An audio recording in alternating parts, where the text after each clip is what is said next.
सर्दियों की शाम थी।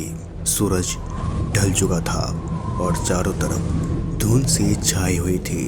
घड़ी में ठीक शाम के 7 बज रहे थे जब रवि अपने पुराने ननिहाल वाले गांव भूतेश्वरपुर पहुंचता है। कई सालों बाद वो अपने बचपन का घर देखने आया था, जहां उसकी नानी का एक बड़ा सा हवेली नुमा घर था। वही गांव वालों ने उसे चेतावनी दी थी कि बेटा, तुम अपनी नानी के घर भूल के भी मत जाना। वहां शाम 7 बजे के बाद कुछ अजीब होता है। तभी रवि हंसते हुए ये जवाब देता है, अरे ये भूत वगैरह कुछ नहीं होता है, ये सब बचपन की यादें हैं। अब मैं बड़ा हो चुका हूँ और मुझे अब ये भूत प्रेत पिशाच जैसी किसी भी चीज से डर नहीं लगता है। इतना कहकर रवि अपनी नानी के घर में चला जाता है और फिर जैसे ही रवि ने पुराना लकड़ी का दरवाजा खोला, तभी घर के अंदर से एक अजीब सी ठंडक और सन्नाटा उसे महसूस होने लगा। कमरे के अंदर काफी ज्यादा धूल जमी हुई थी, लेकिन दीवारों पर अब भी पुराने चित्र और भारी भड़कम घड़ी लटक रही थी। रवि सीढ़ियों से चढ़कर नानी के कमरे में पहुंचता है। सब कुछ वैसा ही था, बस वहां पर एक चीज अलग थी। यहाँ पर ठीक 7:05 पर वो पुरानी घड़ी अचानक खुद पर खुद चलने लग जाती है, जो कई सालों से बंद पड़ी हुई थी। और फिर दरवाजे पे कोई दस्तक देना शुरू कर देता है, जो कि नीचे वाले मुख्य दरवाजे से आ रही थी। कोई जोर जोर से उस दरवाजे को खटखटाकर दस्तक देने लगा था। तभी रवि इस आवाज को सुनकर काफी ज्यादा चौंक जाता है। अरे कौन होगा इतनी रात को, भला यहाँ पर मेरे अलावा कौन होगा? और तभी जैसे ही उसने खिड़की से बाहर झांक कर देखा, तब वहां पर उसे कोई भी नजर नहीं आया। बाहर बस घना कोहरा और एक टूटी हुई लैंप पोस्ट की झिलमिल रोशनी फैली हुई थी। लेकिन कुछ समय के बाद ही फिर से रवि को फिर वही आवाज सुनाई देती है। दरवाजे पर ठकठकाहट की आवाज अब रवि के कानों में गूंज रही थी, लेकिन अब इस बार वो दरवाजा खुद पर खुद धीरे धीरे खुलते जाता है।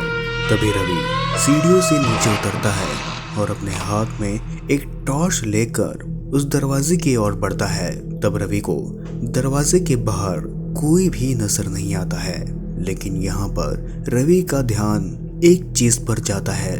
दरवाजे के बाहर जमीन पर गीले कदमों के निशान थे, जो कि सीधे सीधे घर के अंदर की ओर जा रहे थे। पर यहाँ पर ताज्जुब की बात तो ये थी कि रवि को घर के अंदर कोई भी दिखाई नहीं दे रहा था।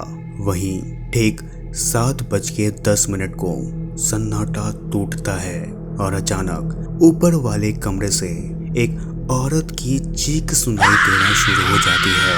वो आवाज किसी बूढ़ी औरत की थी, ठीक वैसी जैसे उसकी नानी की होती थी।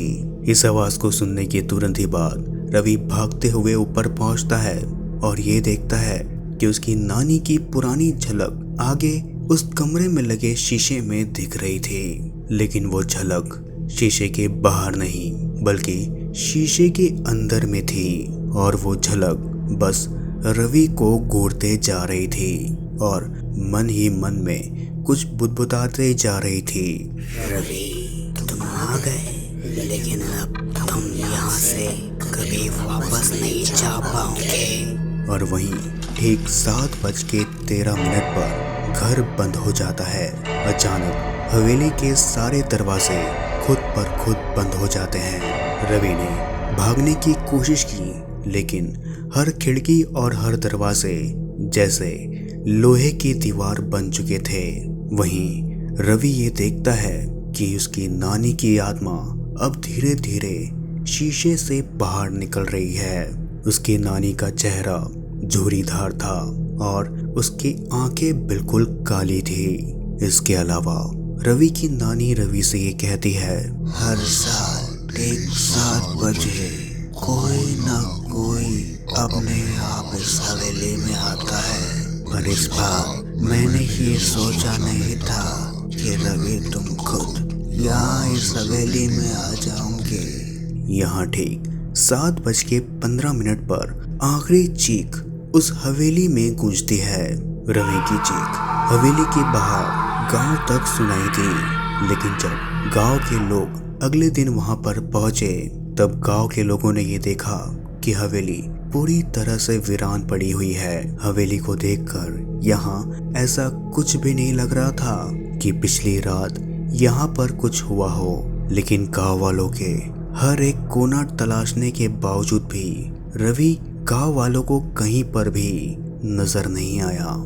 गांव वालों को नजर आया तो बस एक टॉर्च और उसका मोबाइल फोन, जो कि हवेली के अंदर जमीन पर पड़े हुए थे। इसके अलावा गांव वालों ने ये भी देखा कि वहां ताजा गीले कदमों के निशान हैं, जो कि खून से बिल्कुल लथपथ है।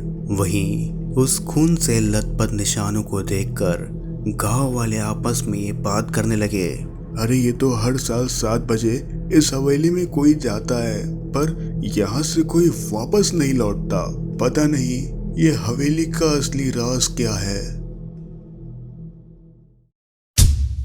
आई होप गाइस कि आप लोगों को ये हॉरर स्टोरी काफ़ी ज़्यादा अच्छी लगी होगी। एंड अगर आप लोगों को ऐसी ही हॉरर कहानियाँ सुनना काफ़ी ज़्यादा पसंद है तो आप लोग आज ही हमारे चैनल को सब्सक्राइब कर बेल आइकन को प्रेस कर लीजिए। तो चलिए मिलते हैं अगली नेक्स्ट हॉरर वीडियो में।